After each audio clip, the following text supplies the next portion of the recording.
Saudara kalau suka judul, saya semalam bingung mau kasih judul apa. Keluar ini, pelayan dari kehendak Tuhan.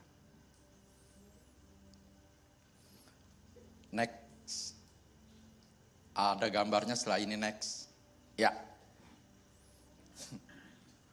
saya nggak bikin ini, saya dibantu Sarah bikin ini. Saya cuma kasih poin-poinnya, bikin ini dong, kasih gambar ini, kasih panah, ayo kasih ini.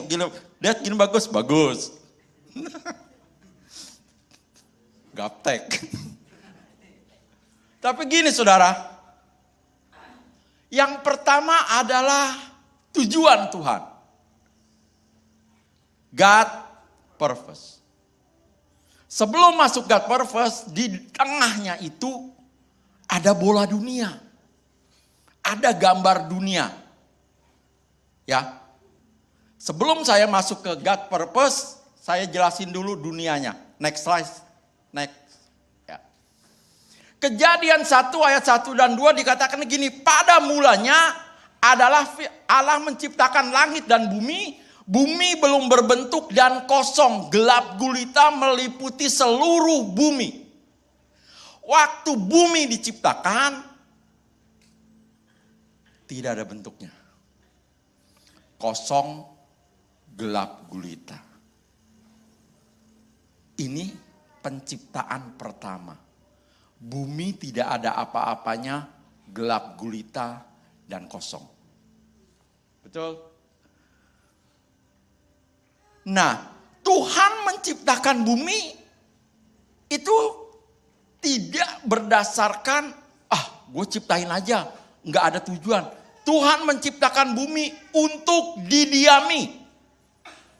Di ayat ini dikatakan di Yesaya 45:8, sebab beginilah firman Tuhan yang menciptakan langit, dialah Allah yang membentuk bumi dan menjadikannya dan menegakkannya, dan ia menciptakannya bukan supaya kosong. Tapi saudara dan saya mendiami bumi. Harus dibedakan antara bumi dan dunia. Bumi adalah tempatnya, planetnya, ya. Kita sekarang belajar dikit-dikit. Bumi adalah tempatnya, dunia adalah sistemnya.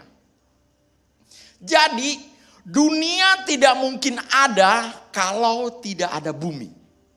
Karena apa? Dunia itu bukan tempat. Dunia itu sistem. Bumi tempatnya. Kalau tidak ada bumi, tidak ada dunia. Kalau tidak ada dunia, bumi kosong, berantakan, gelap gulita. Karena apa? Enggak ada sistem yang mengaturnya. Jadi bedakan dunia sama bumi. Waktu iblis mencobai Tuhan di padang gurun, iblis bilangnya apa? Iblis memperlihatkan semua kerajaan dunia, bukan kerajaan bumi. Artinya sistemnya yang sudah dikuasai oleh iblis. Dia bilang ini sudah diserahkan kepadaku, aku akan memberikannya kepada siapapun yang aku mau. Dia mencobai Tuhan Allah dan berkata kalau engkau Allah, jatuhkan dirimu dan iblis akan menopangnya. Waktu kita jatuh, manusia jatuh ke dalam dosa, yang diserahkan itu bukan dunia, bukan bumi, tapi dunia. Sistemnya yang sudah dikuasai iblis. Tapi bumi selama-lamanya milik Tuhan. Bumi dan isinya selama-lamanya tidak pernah jadi milik iblis. Yang diserahkan manusia adalah dunia, sistemnya. Karena manusia jatuh ke dalam dosa. Sebenarnya manusialah yang harus memimpin, mengelola bumi ini berdasarkan kerajaan surga. Berdasarkan peraturan-peraturan Tuhan yang manusia harus lakukan. Nangkep ini dulu ya. Saudara, iblis tidak pusing kita rajin ibadah. Iblis nggak pusing saudara pelayanan. Bahkan dia tidak peduli saya dan saudara bisa khotbah di mimbar. Dia tidak terlalu care. Yang dia nggak mau apa? Saudara hidup dalam tujuan Tuhan dalam hidupmu. 3 hal yang iblis nggak mau. Ingat ini penting banget. Kalau 3 ini saudara lakukan dan saudara hidupin, artinya saudara sedang tidak ada di dalam kerajaan iblis. Yang pertama yang iblis tidak mau adalah saudara menghidupi tujuan Tuhan dalam hidupmu. Itu yang pertama. Yang kedua, iblis tidak mau saudara hidup dalam kebenaran yang memerdekakan. Dia gak peduli saudara baca firman tiap hari. Bahkan hafal firman. Tapi dia tidak mau. Dia tidak ingin saudara hidup dalam kebenaran itu. Dia gak peduli kita khotbah. Tapi dia tidak mau saya dan saudara hidup apa yang saya khotbahkan. Dan yang ketiga, iblis gak mau kita hidup dengan semua potensi yang ada dalam Tuhan. Yang Tuhan taruh dalam hidup kita. Dan kita hidup di dalam potensi itu. Itu iblis juga gak mau. 3 hal yang gak mau. Ingat ya, kalau kita mencintai orang, kita kan melakukan apa yang dia suka, betul kan? Dan tidak melakukan apa yang dia tidak suka. Kan? Kalau saudara mencintai Tuhan, saudara tidak akan melakukan apa yang Tuhan tidak lakukan. Saudara tidak hanya melakukan apa yang Tuhan mau, tetapi saudara tidak melakukan apa yang tidak Tuhan mau. Kalau saudara melakukan apa yang iblis mau, artinya saudara adalah anak. Dalam tanda kutip saudara bisa baca nanti ayatnya. Bedakan saudara. Udah ya yang 3 ini saudara ingat-ingat. Itu yang iblis gak suka. Kalau cuma ngumpul-ngumpul gini, iblis gak peduli. Tapi ketika kita hidup dalam kebenaran yang memerdekakan, ketika kita hidup dalam tujuan Tuhan, ketika kita hidup dalam potensi yang Tuhan beri dalam hidup kita, itu yang dia gak mau.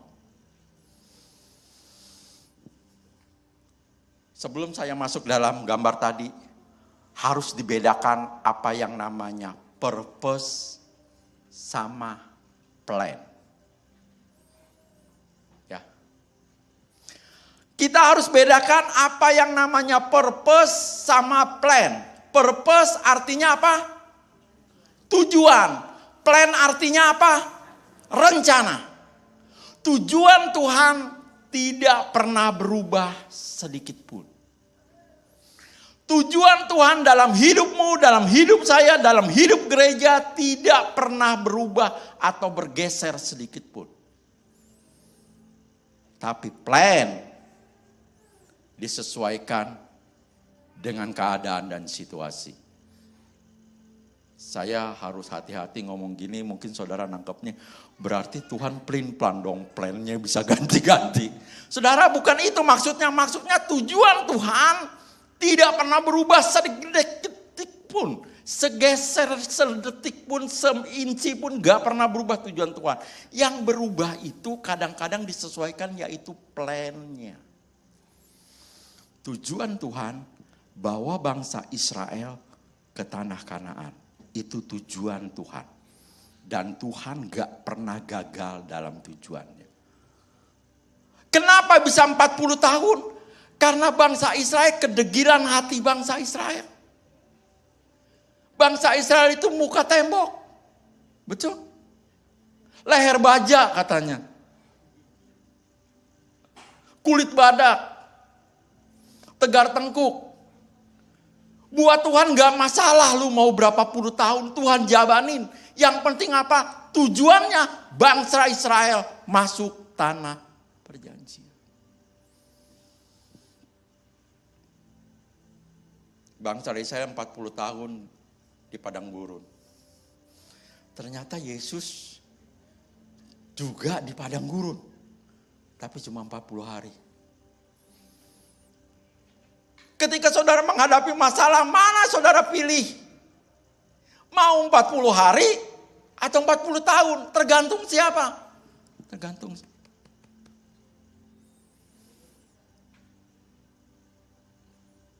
Kalau dijalanin bangsa Israel cukup rasanya 40 hari doang. Kalau berjalan ya dari Mesir ke Kanaan. Kenapa bisa 40 hari? 40 tahun. Karena kedegilan hati bangsa Israel. Tapi rencana Tuhan gak pernah gagal. Bangsa Israel tetap masuk di dalam perjanjian. Tanah perjanjian. Jadi harus dibedakan mana yang namanya plan, nama yang namanya purpose. Itu beda saudara. Tujuan kenapa ada Batseba keluar dalam hidup Daud. Itu bukan rencana Tuhan. Tapi karena kesalahan manusia, akhirnya Tuhan plannya yang berubah. Abraham, Tuhan bilang kamu akan mendapat seorang anak, itu janji Tuhan. Tapi kenapa bisa tiba-tiba muncul Hagar di kehidupan Abraham? Saya yakin itu bukan rencana dan itu bukan tujuan Tuhan.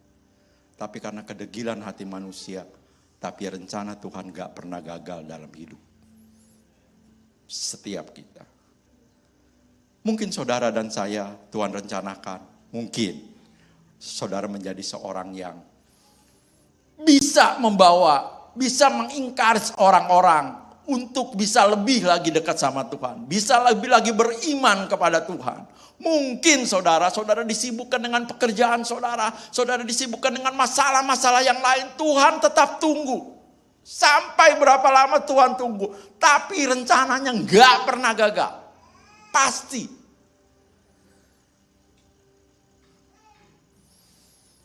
Kalau saudara dijanjikan sesuatu sama Tuhan,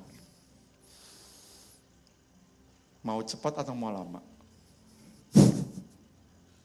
Kalau saudara dijanjikan sesuatu yang baik dari Tuhan, mau cepat mau lama? Kita semua mau cepat, betul? Makanya hati ini yang perlu dijaga. Supaya apa? Kebenaran firman Tuhan itu terus keluar dari hati kita sehingga mempercepat tujuan Tuhan dalam hidup kita. Sehingga kita tidak berlama-lama di padang gurun. Yang pertama tujuan Tuhan. Next, tujuan Tuhan, ya. Di Kejadian 1 ayat 26. Next. Nah, Kejadian 1 ayat 26 berkata, firman Allah, baiklah kita menjadikan manusia menurut gambar dan rupa kita. Supaya mereka berkuasa atas ikan-ikan di laut. Saudara, tujuan Tuhan menciptakan manusia supaya berkuasa atas bumi. Betul? Atas semua binatang-binatang, atas semua tumbuh-tumbuhan, semuanya manusia yang diberi kuasa. Tapi karena manusia jatuh ke dalam dosa, akhirnya manusia menguasai manusia. Itu bukan tujuan Tuhan. Tuhan bilang manusia menguasai bumi. Tapi ketika manusia jatuh ke dalam dosa, akhirnya manusia menguasai manusia yang lain. Itu bukan tujuan Tuhan. Di Wahyu 22 ayatnya dikatakan, dan malam tidak akan ada lagi di sana dan mereka tidak memerlukan cahaya lampu dan cahaya matahari sebab Tuhan Allah menerangi mereka dan mereka akan memerintah sebagai raja sampai selama-lamanya di mana? Di bumi. Di penciptaan pertama manusia diciptakan untuk menempati bumi. Di Wahyu dikatakan bahwa manusia akan memerintah selama-lamanya sebagai raja di bumi.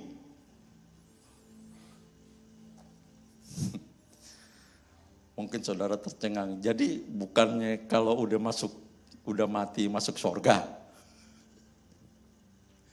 Saudara, kalau saudara baca Alkitab, Tuhan tidak pernah kalau bisa dipikirkan aja kalau saya salah, ya kita diskusi karena saya manusia. Kadang kan kita mentafsirkan Alkitab itu ya ada gimana ya kesalahan atau apa, makanya kita perlu merenungkan firman Tuhan bersama-sama. Kalau saudara baca Alkitab, Tuhan tidak pernah menciptakan surga untuk didiami manusia. Loh Pak, bukan kita mati masuk surga. Tapi kalau berdasarkan ayat ini, Tuhan menciptakan bumi, itulah tempat untuk manusia selama-lamanya. Kalau saudara punya berpikir bahwa surga itu adalah suatu tempat doang, saudara pikir surga itu tempat, berarti ada tempat yang lebih besar dari Tuhan dong. Ngerti gak maksud saya? Kalau saudara berpikir surga cuma sebuah tempat, jalannya dari emas, pintunya dari permata, saudara itu kiasan. Alkitab penuh dengan kiasan, penuh dengan simbolik, penuh dengan yang kita harus mengertinya benar-benar. Saudara kan pernah baca, di sini sering dikhotbahkan, mata Tuhan melihat kepada umatnya, mata Tuhan tertuju kepada saya dan saudara. Saudara jangan pikirkan mata itu seperti mata kita. Ada bola matanya, ada retinanya, bukan. Itu kiasan. Iya kan? Jangan menempatkan Tuhan dalam ruang dan waktu. Kalau kita bicara surga cuma di pikiran kita tempat, waduh nanti di surga, waduh ketemu Tuhan. Berarti ada tempat yang lebih besar dari Tuhan dong. Tapi yang saya percaya, kita akan hidup dengan Tuhan selama-lamanya. Kita akan hidup dengan Tuhan selama-lamanya. Waduh, yang mau sedikit. Kita akan hidup dengan Tuhan selama-lamanya. Masalahnya di mana nggak perlu tahu. Di bumi ya nggak apa-apa juga.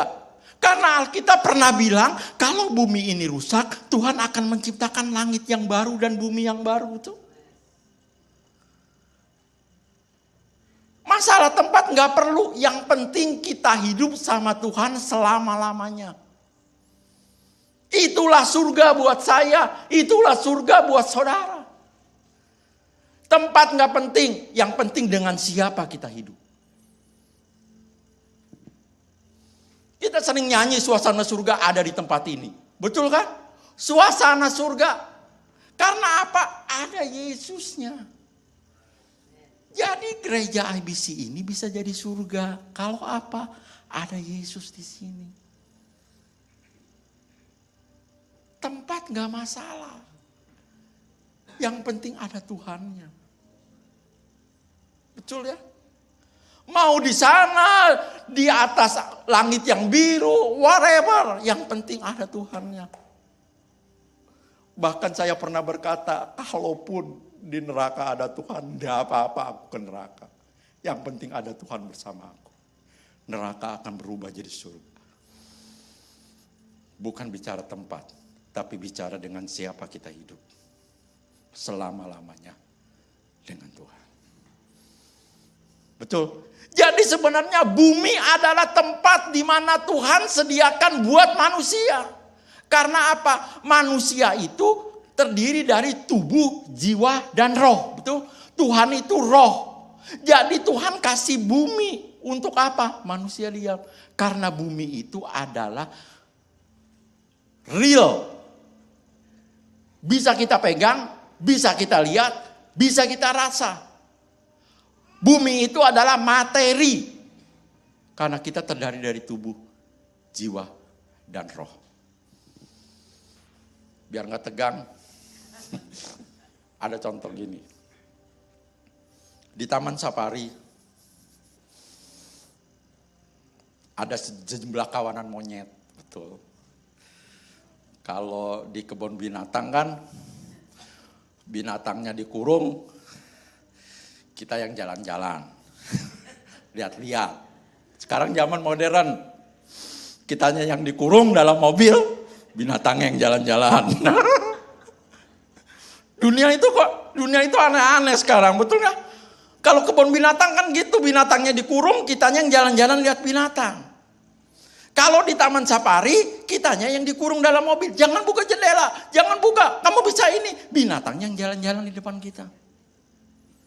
Whatever, pokoknya ada sekawanan monyet di situ.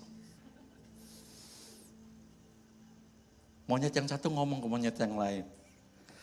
Waduh, kita iri ya sama manusia nih. Kita gak pernah dipakein baju kecuali cuma waktu kita pentas. Manusia bajunya ganti-ganti, warna-warna. Monyet lagi sharing sama monyet yang lain. Manusia enak ya, saya iri jadi manusia. Oh, manusia bajunya banyak, ganti-ganti. Kita gak pernah dikasih baju. Kadang pakai baju kalau pentas doang. Betul. Manusia makannya segala macam dimakan, daging dimakan, sayur dimakan. Kita makannya cuma ini terus. Monyet protes lihat manusia. Tuh. Ini cuma ilustrasi imajiner. Artinya saudara jangan nangkepnya, wah nanti di sana enggak. Waktu kita menghadapi tahta Allah di sana. Ceritanya monyet ada juga. Tapi itu enggak mungkin ada. Tapi seandainya monyet ada. Manusia ngomong sama manusia. Dan mereka iri sama monyet. Waduh, enakan jadi monyet ya. Apapun yang monyet lakukan, mau dia cakar orang, cakar temennya, makan sembarangan, ngomongin orang, tidak akan diadili sama Tuhan. Tidak ada pertanggungjawaban kepada Tuhan. Manusia bilang begitu kepada manusia yang lain. Tapi ingat saudara, apapun yang kita lakukan hari ini, itu akan dipertanggungjawabkan di tahta pengadilan Allah. Karena kita punya roh. Tidak cuma tubuh, jiwa, tapi kita punya roh. Yang dihembuskan Tuhan ke dalam hidup kita sehingga kita punya hidup. Makanya manusia setiap perbuatannya itu harus dipertanggungjawabkan di tahta. Monyet enggak perlu. Apapun yang mereka lakukan, apapun yang monyet lakukan, binatang-binatang yang lakukan tidak akan dipertanggungjawabkan di tahta Allah. Tapi kita hati-hati dalam hidup kita. Perkataan kita, perbuatan kita, apa yang kita lakukan semuanya dituntut, dipertanggungjawabkan di tahta pengadilan. Lanjut. Next. Nah, setelah God purpose ada God image. Kejadian 1 ayat 26. Next. Berfirman Allah, baiklah kita menjadikan manusia menurut gambar dan rupa kita supaya mereka berkuasa atas ikan burung dan atas ternak dan atas seluruh bumi dan segala binatang yang merayap di bumi. Baiklah kita menjadikan manusia. Ketika Tuhan punya tujuan, terus Tuhan punya God image, menciptakan manusia serupa dan segambar dengan Tuhan. Kita adalah masterpiece-nya Tuhan. Karya yang paling berharga adalah kita manusia. Terus, nah ketika udah God image ada God blessing. Setelah Tuhan menciptakan manusia, next di Kejadian 1 ayat 28, Allah memberkati mereka. Inilah bedanya agama dengan kekristenan. Agama itu selalu bilang apa? Tuhan berkati saya, Tuhan berkati saya. Saudara, tidak cuma orang Kristen yang minta berkat. Agama yang lain pun minta berkat kepada Tuhannya. Minta kesehatan kepada Tuhannya. Bahkan minta money kepada Tuhannya. Enggak cuma Kristen yang minta berkat. Tapi itulah agama. Tapi kalau kekristenan, kalau Yesus ajarkan kerajaan, Tuhan ajarkan apa? Kita nggak usah minta, Tuhan memberkati mereka. Baca ayatnya, Allah memberkati mereka. Lalu Allah berfirman kepada mereka, beranak cucu. Berkat, kalau kita hidup dalam tujuan Tuhan, tidak perlu diminta. Karena Adam tidak pernah minta berkat. Hawa tidak pernah minta berkat. Tapi Tuhan sendiri setelah menciptakan Adam dan Hawa, dia memberkati Adam. Kalau kita hidup dalam tujuan Tuhan, nggak usah khawatir dengan berkat. Betul ya? Karena Allah memprovide. Tidak perlu diminta. Itu yang firman katakan. Next. Setelah Allah memberkati baru fruitful. Ya, di ayat yang tadi. Boleh dibuka next. Filipi 1 ayat 22. Tetapi jika aku harus hidup dalam dunia ini, berarti bagiku bekerja memberikan buah. Jadi mana yang harus kita... Jadi saudara, di ayat tadi di dalam Kejadian, Tuhan memberkati mereka dan berfirman. Itu firman yang pertama kali Tuhan beri buat manusia. Beranak cuculah. Betul. Tapi dalam semua terjemahan bahasa Inggris dikatakan be fruitful. Berbuah. Saya nggak tahu LAI menerjemahkannya beranak cucu. Tapi saya yakin dan percaya inilah berbuah. Berbuah adalah tujuan daripada orang Kristen di mana-mana harus berbuah. Dikatakan di sini, tetapi jika aku harus hidup di dunia ini, itu berarti bagiku bekerja memberi buah. Tuhan kasih kita sarana supaya kita bisa berbuah. Sarananya apa saudara? Ada yang bisa jawab? Tuhan suruh kita berbuah. Tuhan kasih kita sarana untuk berbuah. Apa sarananya? Itu ada di ayatnya. Sarananya apa? Gampang kok saudara. Tetapi jika aku harus hidup di dunia ini, itu berarti bagiku bekerja. Supaya kita berbuah sarananya bekerja. Bekerja. Kenapa saya dan saudara bekerja terus sepanjang hidup kita sebelum pensiun? Kadang saya mikir ya, kok kerja terus ya? Sehari 8 jam, seminggu 5 hari, kadang 6 hari, selama hidup sampai pensiun. Kenapa? Memang kita diciptakan untuk bekerja, itu tujuan Tuhan di awal. Makanya Tuhan ketika Adam dan Hawa ditaruh di Taman Eden, dia berkata, kamu harus bekerja, mengusahakan taman ini. Ibadah Adam dan Hawa yang pertama adalah bekerja. Memberi nama, itu adalah ibadah mereka yang pertama. Di Indonesia kalau kebaktian disebutnya ibadah ya. Tapi kalau di Bahasa Inggris disebutnya service. Sunday service. Lebih cocok ke English. Sunday service. Kita melayani. Tapi sama aja konsepnya. Kita beribadah kepada Tuhan.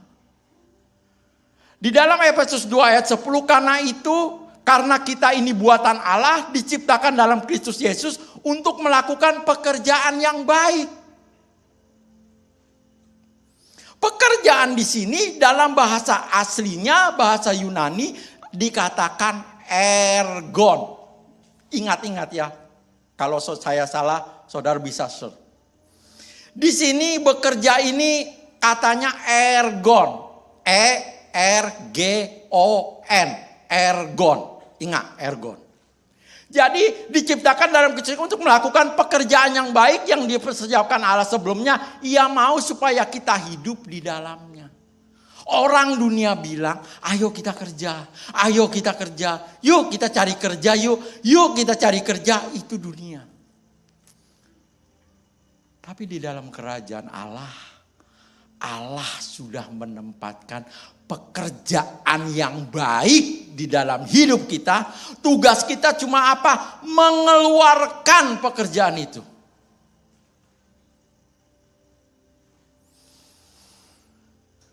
Di dalam keluarga gabungan, saya pernah kasih pertanyaan. Saudara bekerja untuk cari apa? Ya, cari duit lah Pak, cari apa lagi? Memang bayar bil bisa dengan iman.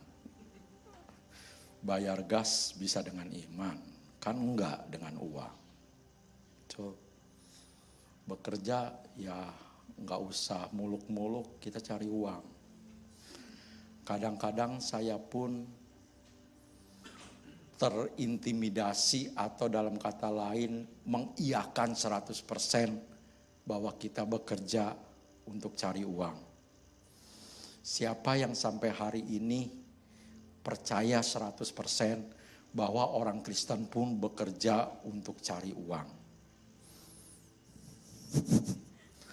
Hayo yang gak ngangkat tangan, cari apa? Saya cari populer Pak. Nggak usah ke Amerika, di Indo lebih gampang populer. Cari uang ya. Cari uang.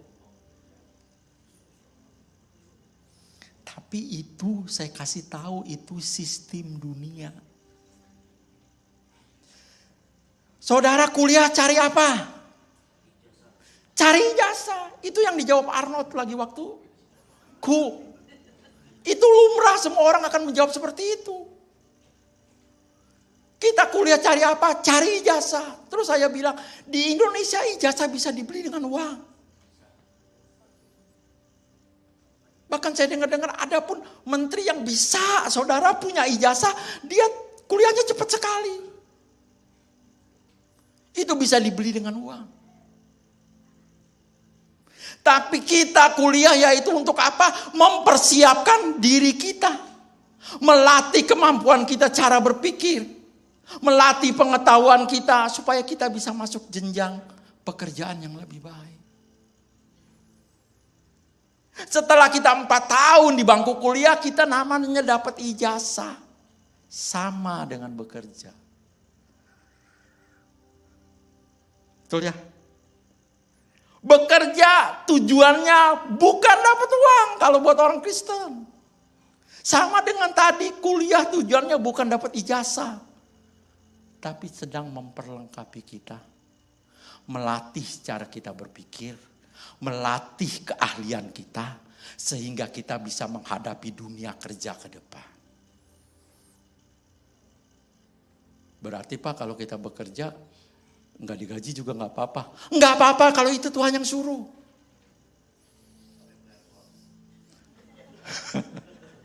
Kalau Tuhan yang suruh, Tuhan yang akan bertanggung jawab. Betul, bangsa Israel disuruh Tuhan keluar dari Mesir. Dia kasih mana tuh? Tiap hari, tiap pagi. Enggak pernah miss. Bayangkan. Jam 6 pagi datang mana? Enggak pernah telat. Wah, macet di jalan? Enggak pernah.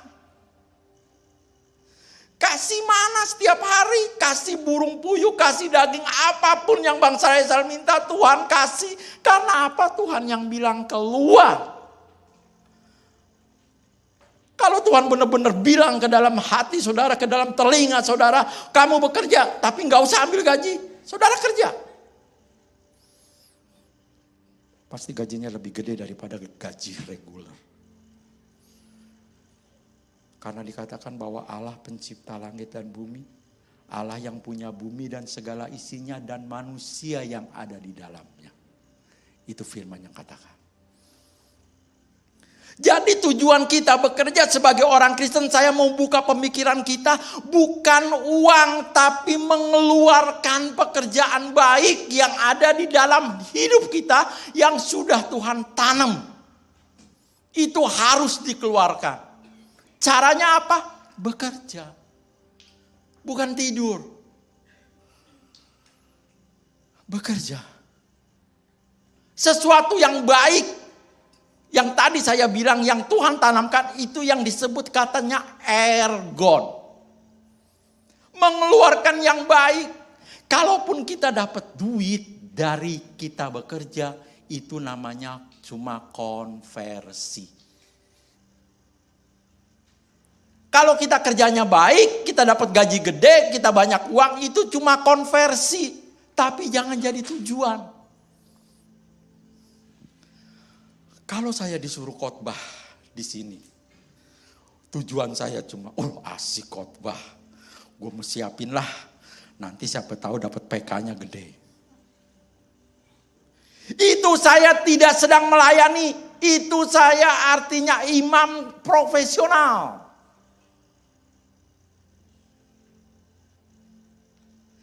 Kalaupun saya khotbah, kalaupun saya memberkati saudara, kalaupun saya merenungkan firman Tuhan, terus ada PK, itu cuma dampak, itu cuma konversi, tidak boleh jadi tujuan. Kalau itu sudah jadi tujuan, itu sudah salah. Saya sedang tidak melayani Tuhan, tapi saya sedang adalah seorang imam profesional.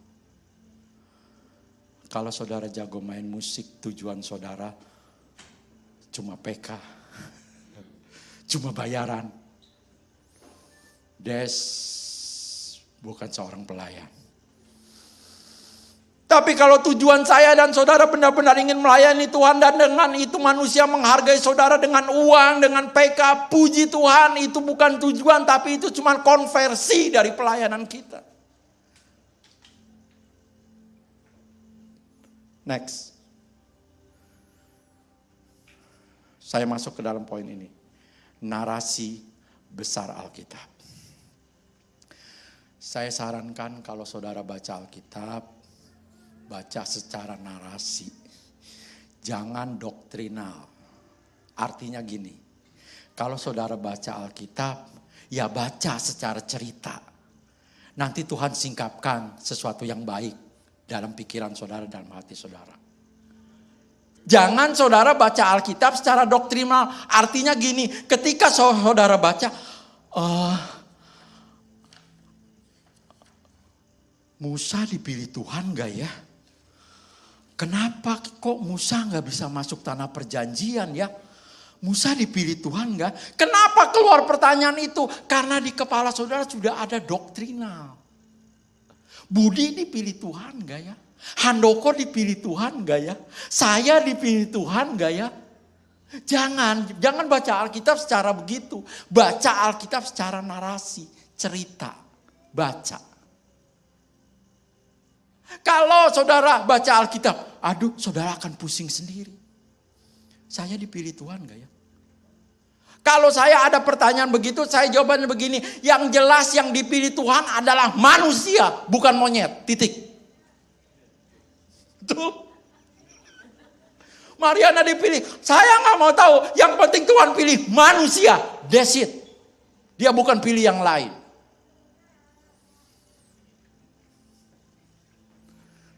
Next.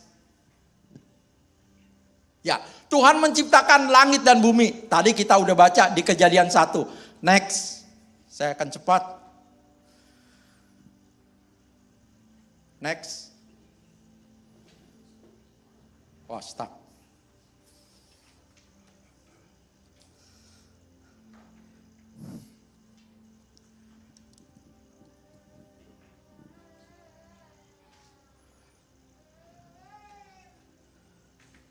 Ya, yang pertama adalah Tuhan menciptakan langit dan bumi.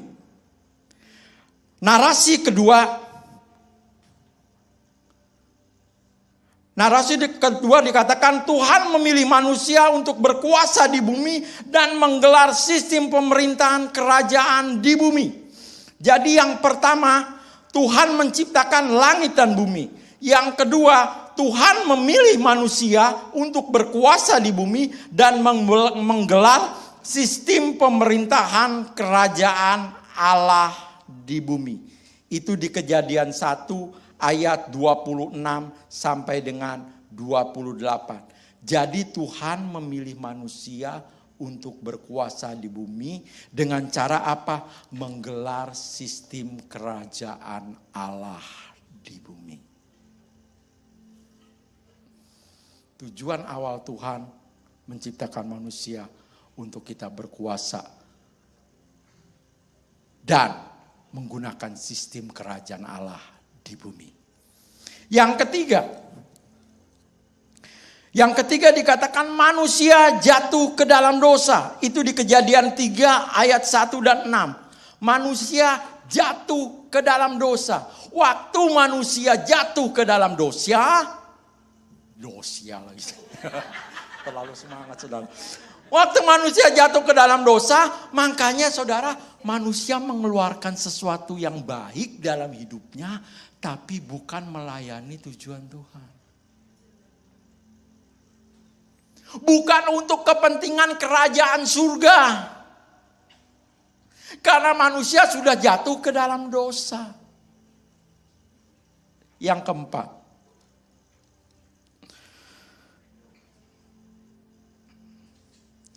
keempat, Tuhan membuat rencana penyelamatan manusia. Tuhan membuat rencana penyelamatan manusia. Waktu manusia jatuh dalam dosa, Tuhan buat rencana penyelamatan. Yang jadi pertanyaan saya, ketika manusia jatuh ke dalam dosa, apakah itu rencana Tuhan? Apakah itu tujuan Tuhan? Tidak. Tapi waktu manusia jatuh ke dalam dosa, Allah membuat plan lain. Kayak tadi saya bilang, tujuan Tuhan tidak pernah gagal dalam hidup manusia. Kalau manusia harus berkuasa di bumi, dia selama-lamanya akan diam di bumi, berkuasa di bumi, menjadi raja di bumi. Itu gak pernah gagal. Tapi waktu manusia jatuh ke dalam dosa, itu namanya rencana Tuhan yang sebelumnya itu gagal. Makanya Tuhan menciptakan plan yang lain, yaitu rencana penyelamatan.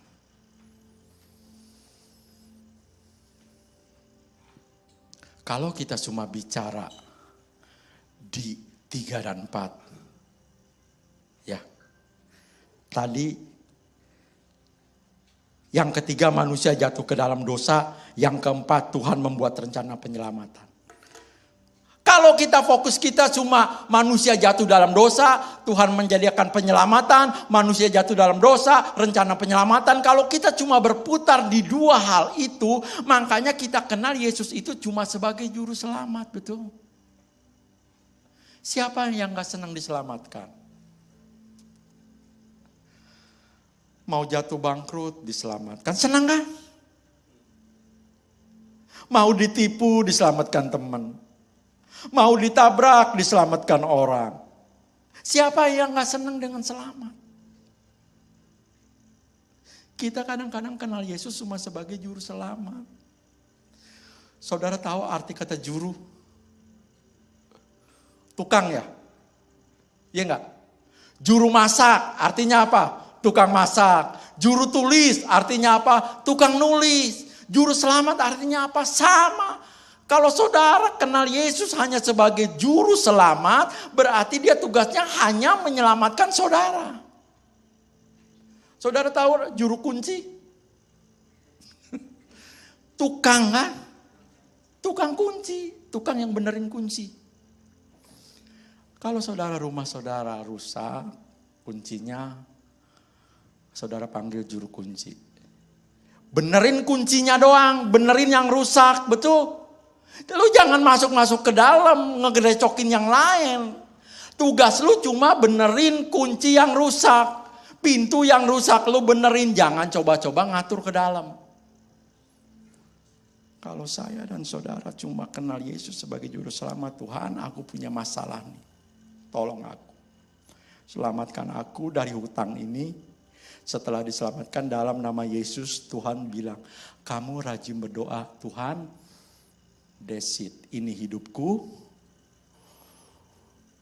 Ini cara aku menjalani hidup, jangan campur tangan.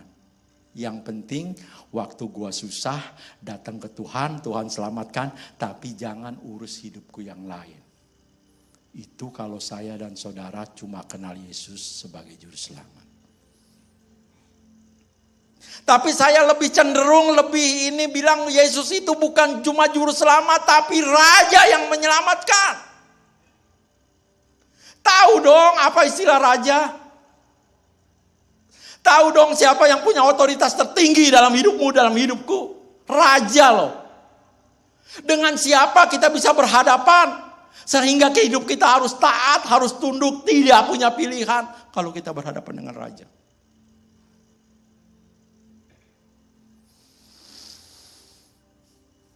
Kalau kita cuma kenal Yesus sebagai juru selamat, waktu kita susah kita datang berdoa. Waktu kita senang, forward datang ke doa. Mau minta apa? Gue gak ada permintaan, gue baik-baik saja. Kerjaan lancar, mobil punya, bil dibayar terus. Mau ngapain gue berdoa? Itu saudara kenal Yesus sebagai juru selamat. Ketika saudara butuh diselamatkan, saudara datang kepada juru selamat. Kepada Tuhan, melalui doa, melalui penyembahan. Tapi waktu hidup saudara baik-baik saja, I don't think so. Saudara dengan air mata saudara nangis di hadapan Tuhan dan berdoa. Tapi kalau saudara kenal Tuhan sebagai raja yang menyelamatkan, ada raja loh yang punya kuasa atas dunia dan bumi mau menyelamatkan hidup saudara. Apakah saudara tidak punya hati? Raja yang menyelamatkan, bukan cuma juru selamat. Bahkan dia rela mati di atas kayu salib untuk hidupmu dan hidupku. Kalau saudara punya pemahaman seperti itu, saudara cara hidup saya dan cara hidup saudara berbeda.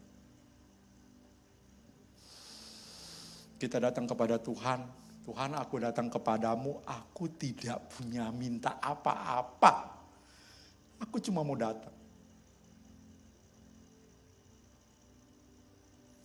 Kalau malaikat datang di setiap pertemuan doa kita, malaikat sedang tunggu, ini orang pasti minta. Ini orang pasti minta. Ya, that's true. Tuhan berkati aku, minta enggak?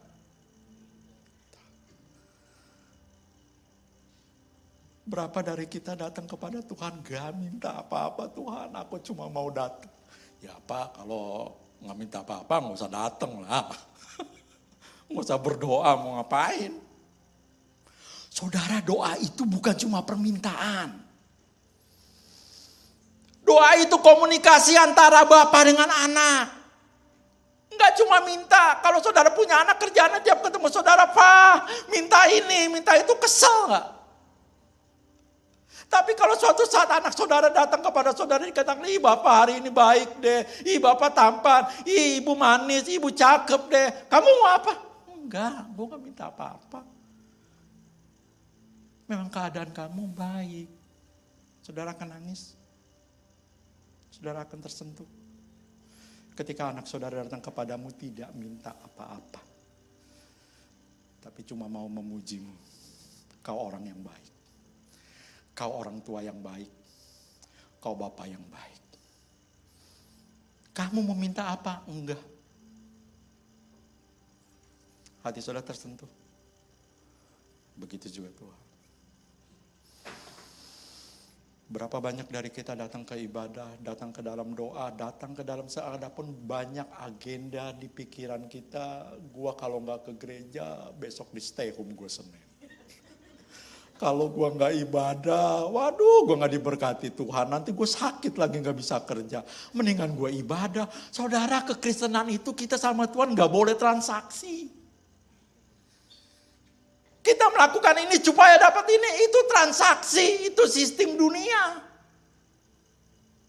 Kita sama Tuhan gak boleh transaksi. Karena kita udah dibayar, harganya telah lunas. Kita bukan punya milik kita lagi sebenarnya. Apapun yang Tuhan mau dalam hidup kita, Tuhan punya hak. Tapi kita kan gak begitu. Aku punya hak. Mau ke gereja, mau enggak urusan gue.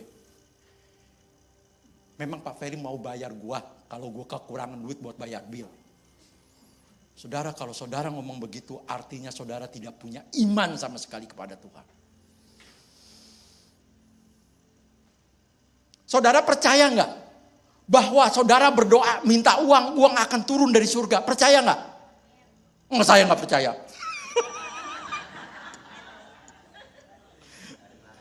Harus bekerja, betul. Saudara, uang nih ya, uang yang kita cari dari pagi sampai malam, pagi malam, uang nih ya. Betul ya? Siapa yang cari Tuhan lebih banyak dari cari uang? Angkat tangan.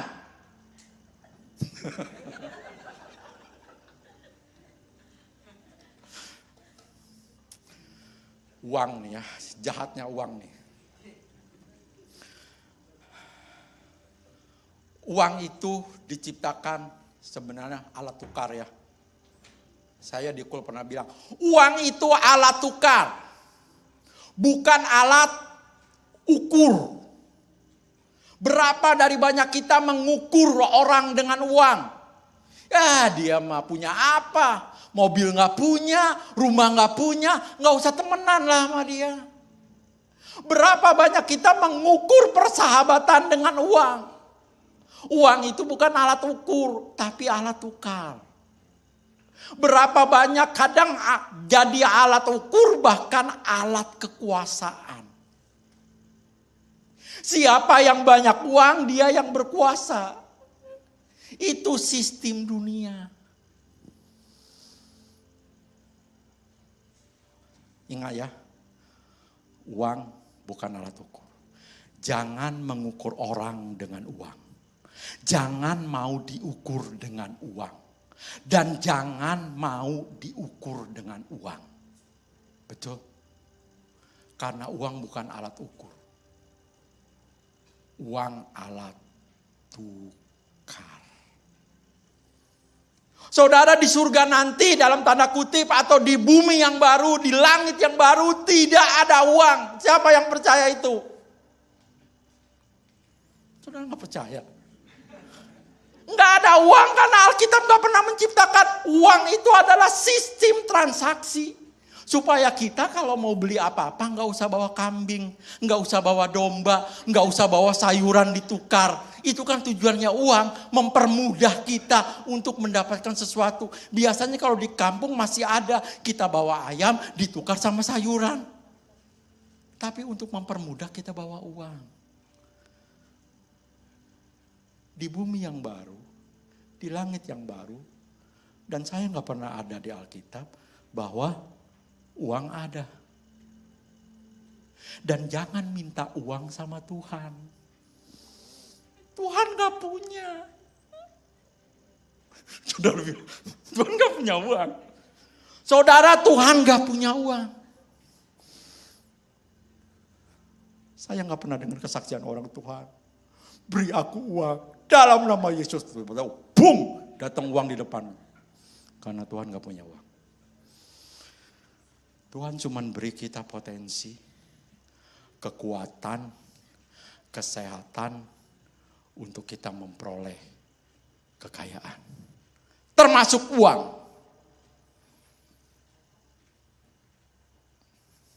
Jangan mau diukur dengan uang, jangan mengukur dengan uang, dan jangan jadikan uang sebagai alat ukur. Karena uang cuma alat tukar.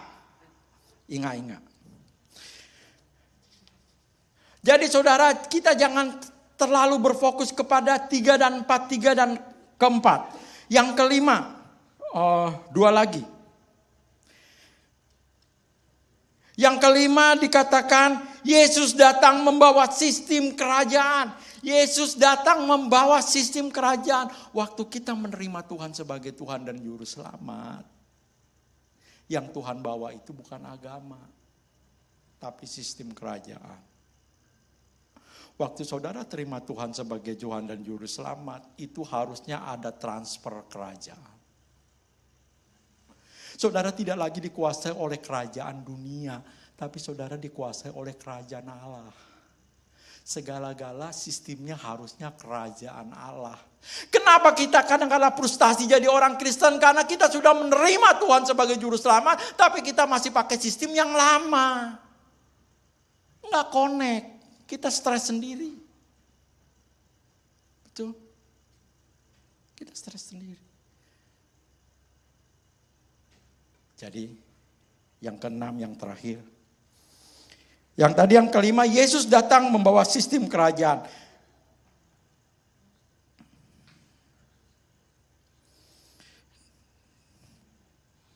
Yang keenam, manusia dikembalikan ke rancangan semula untuk memerintah bumi, di bumi bersama dengan Kristus sampai selama-lamanya. Manusia dikembalikan kepada rancangan yang semula. Jadi dari Kejadian sampai Wahyu dikatakan bahwa rencana Tuhan bisa berubah-ubah sesuai dengan kedegilan hati kita kadang-kadang, sesuai dengan keadaan, tapi tujuan Tuhan untuk mengembalikan saya dan saudara kepada tujuan yang mula-mula sebelum manusia jatuh ke dalam dosa, yaitu mengembalikan kita kepada rancangan yang semula, supaya kita bisa memerintah di bumi sebagai raja dengan Tuhan selama-lamanya. Tidakkah ini menjadi kerinduan kita, saudara? Hidup di dunia kan cuma 60-70 tahun ya. Gak lama, saya percaya. Cepat. Tapi ketika kita mempersiapkan hati kita, diri kita untuk kekekalan, yang waktunya itu panjang, lama, dan panjang, itulah coki-coki. Jadi hidup kita itu lama dan panjang, itu yang dipersiapkan selama 70 tahun hidup kita di sini. Nggak usah mempersiapkan yang lain, mempersiapkan kekekalan. Bekerja untuk apa? Untuk hidup yang kekal. Bekerja di pabrik untuk apa? Saudara jadi berkat. Tujuan Tuhan harus sampai dalam hidupmu. Saudara harus melakukan pekerjaan Tuhan. Saudara harus melakukan tujuan Tuhan dalam hidupmu. Kalau saudara Tuhan tempatkan untuk menjadi worship leader, lakukan yang terbaik. Kalau saudara Tuhan tempatkan untuk menjadi pendoa, setialah. Berdoa, berteriak kepada Tuhan. Kalau saudara dikasih pelayanan sama Tuhan untuk jadi singer, untuk jadi pemain musik, lakukan yang terbaik untuk Tuhan. Itu yang bisa kita lakukan sehingga tujuan Tuhan. Ketika kita berbuah, baru kita bisa melakukan kehendak Tuhan. Baru kita bisa melakukan tujuan Tuhan dalam hidupmu. Berbuah syarat mutlak jadi orang Kristen. Harus berbuah. Harus berbuah. Dengan berbuah kita bisa melakukan tujuan Tuhan dalam hidup kita. Ada satu ayat lagi, saudara.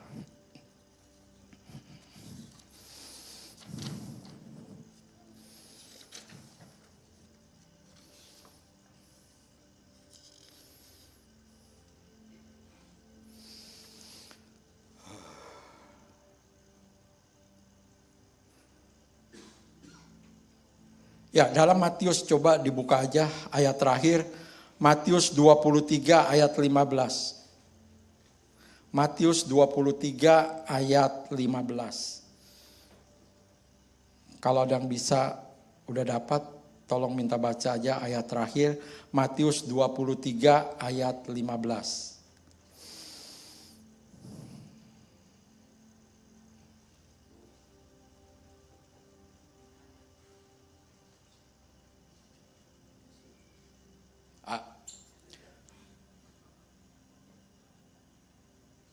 Ya, celakalah kamu hai ahli Taurat dan orang-orang Farisi, hai kamu orang-orang munafik, sebab kamu mengarungi lautan dan menjelajah daratan untuk menobatkan satu orang raja menjadi penganut agamamu, dan sesuai ia bertobat kamu menjadikannya dia orang neraka yang kedua kali lebih jahat daripada kamu sendiri. Ini orang Farisi, saudara.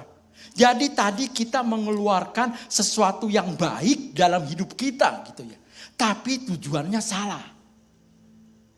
Jadi kayak begini, saya khotbah kan baik ya, memperlengkapi saudara dengan kebenaran firman. Tapi tujuan saya salah. Supaya saya dapat PK, supaya saya dapat duit. Inilah yang dilakukan orang Farisi. Dia menjelajah ke seluruh bumi, cari satu orang untuk ditobatkan. Baik gak? Baik, tapi tujuannya apa? Money. Di kerajaan Yahudi dahulu ada 3 golongan, yaitu golongan Farisi, golongan Saduki, satu lagi golongan apa saudara? Eseni. Golongan Saduki dia yang ada di rumah Tuhan, di bait Tuhan, dia yang mengelola bait Tuhan.